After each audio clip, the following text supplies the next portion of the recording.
আমাদের টেন্সের যে সিরিজটা আছে সেটার থার্ড ভিডিও আজকে, অর্থাৎ প্রথম ভিডিওতে আমরা দেখেছিলাম প্রেজেন্ট ইনডিফিনিট বা প্রেজেন্ট সিম্পল, তারপরে ভিডিওতে দেখেছিলাম প্রেজেন্ট কন্টিনিউয়াস। আজকে আমরা দেখব হচ্ছে প্রেজেন্ট পারফেক্ট টেন্স। প্রত্যেক ক্লাসেই বলে আরেকবার মনে করাই দিই যে আপনি ইংরেজি শিখতে চান বা ইংরেজি শেখা শুরু করেছেন, আপনার টেন্সের উপরে ভালো দক্ষতা নাই, তার মানে আপনি ইংরেজি শিখে খুব একটা লাভ করতে পারবেন না, দিন শেষে ভুলভাল ইংরেজি বলবেন, মানুষ হাসবে। সো টেন্সের উপরে দখল থাকার জন্য আমাদের থার্ড ভিডিওতে আজকে আপনাকে স্বাগতম, যেখানে আমরা কি পড়বো, আমরা পড়বো হচ্ছে present perfect tense. Present perfect tense কি জিনিস? প্রেজেন্ট পারফেক্ট টেন্স মানে হচ্ছে খুব সিম্পলি ইংরেজিতে যদি আমরা বলি তাহলে দাঁড়াবে হচ্ছে এক্সপেরিয়েন্স অ্যান্ড রেজাল্ট। বাংলায় বললে কি দাঁড়াবে? কাজটা শেষ হয়েছে কিন্তু প্রভাব এখনো আছে। মানে আমি ক্লাসটা একসময় শেষ করে দেব, কিন্তু আপনার মাথার মধ্যে আমার ক্লাসের প্রভাব যে থেকে যাবে। অর্থাৎ আপনি ক্লাসটা শেষ করে, ভিডিওটা শেষ করে ভাববেন যে ভাইয়া আজকে প্রেজেন্ট পারফেক্ট টেন্স পড়াইছে, স্ট্রাকচারটা এরকম ছিল, এক্সাম্পলটা এরকম ছিল, একটা ভুল এক্সাম্পল ছিল, সেটাকে সঠিক কীভাবে করলো, এই যে ওই ব্যাপারটার রেশ আপনার মধ্যে থেকে গেছে, ওইটাই হবে হচ্ছে প্রেজেন্ট পারফেক্ট টেন্স। চলেন আমরা একটু স্ট্রাকচারটা আগে দেখে নেই। খুবই সিম্পল। প্রেজেন্ট পারফেক্ট টেন্সের স্ট্রাকচার হচ্ছে আমার একটা সাবজেক্ট থাকবে, এই সাবজেক্টের সাপেক্ষে হয় হ্যাভ থাকবে আর না হলে হ্যাজ থাকবে। আপনারা জানেন যে হ্যাভ হ্যাজের পার্থক্য আমার বোঝানোর দরকার নাই, তারপর একটু ছোট্ট করে বলি। আমার সাবজেক্ট যদি সিঙ্গুলার হয় তাহলে হবে হচ্ছে হ্যাজ, সাবজেক্ট যদি প্লুরাল হয় তাহলে হবে হ্যাভ। কিন্তু সাবজেক্ট যদি আই হয় তাহলে সিঙ্গুলার হওয়া সত্ত্বেও আই এর সাথে যেহেতু হ্যাজ বসে না তাহলে হ্যাভ বসবে।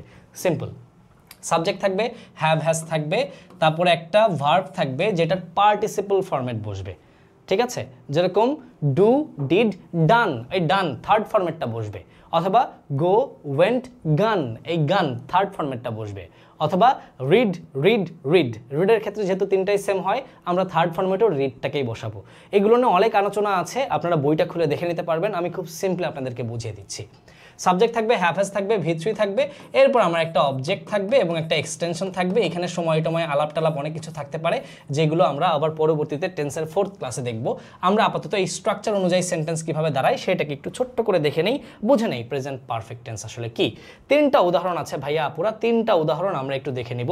সেটা হচ্ছে আই হ্যাভ, এটাকে আমি খুব শর্ট ফরম্যাটে আভ লিখেছি, অর্থাৎ স্পিকিংয়ের ক্ষেত্রে হ্যাভটাকে আমরা আই এর সাথে লাগায়ে একটা অ্যাপোস্ট্রফি দিয়ে ভিই লিখে দেই, অর্থাৎ এখানে লেখা আছে আই হ্যাভ। তাহলে আই হ্যাভ, এই দেখেন V3 ফিনিশড, এই যে এক্সটেনশন অথবা অবজেক্ট মাই ওয়ার্ক। ঠিক আছে, আবার হি, এটাকে আমরা হিজ, এটাকে আমরা হি হ্যাজ, এটাকে আমরা কি করেছি একটা অ্যাপোস্ট্রফি দিয়ে হিজ করে দিয়েছি। তাহলে he has just left, just left V3-তে আছে দ্য অফিস।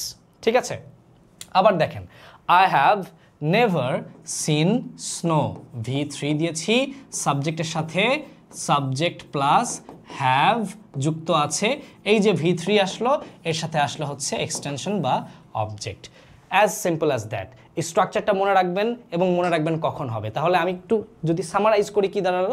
সামারিতে দাঁড়ালো যে কোনো একটা কাজ শেষ হয়ে গেছে কিন্তু তার রেশ এখনো আছে। দেখেন তো, I have finished my work, আমি কাজটা শেষ করেছি, তার মানে আপনি শেষ করেছেন কিন্তু এই কাজটা তো শেষ অবস্থায় আছে এখন, মানে দেখানো যাচ্ছে যে কি কাজটা আসলে করেছি, তার মানে যে কাজটা করেছেন তার রেস্টটা আপনি দেখতে পাচ্ছেন।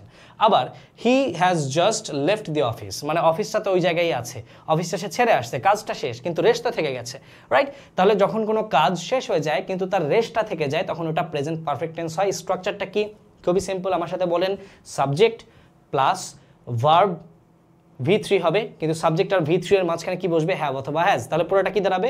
সাবজেক্ট প্লাস হ্যাভ অথবা has plus V3 plus object অথবা এক্সটেনশন। এইটা হচ্ছে আমাদের প্রেজেন্ট পারফেক্ট টেন্স। আমরা লাস্ট একটা স্লাইড দেখব এবং এখানে দেখব যে আমরা বাংলায় আসলে কি বুঝলাম। আমি কাজটা শেষ করেছি, তাহলে কি দাঁড়াবে? আমি যেহেতু সাবজেক্ট আই এর সাথে কি বসে? হ্যাভ নাকি হ্যাজ? হ্যাভ। তারপরে ফিনিশড, ফিনিশ, ফিনিশড, ফিনিশড ভার্বের V3 এবং লাস্টে অবজেক্ট অথবা এক্সটেনশন। কাজটা মনে রাখতে হবে যে কোন কোন শব্দ থাকলে কোন কোন টাইমে আসলে প্রেজেন্ট পারফেক্ট টেন্স ব্যবহার করতে হয়। মনে রাখবেন এই ধরনের শব্দ যদি আপনি সেন্টেন্সের মধ্যে ভ্রুক্ষেপেও দেখতে পান, একটা হচ্ছে just, already, yet, ever, never, recently, সোফার, এই ধরনের শব্দ আপনি যেখানে দেখবেন মনে করবেন ওটা প্রেজেন্ট পারফেক্ট টেন্স হবেই হবে।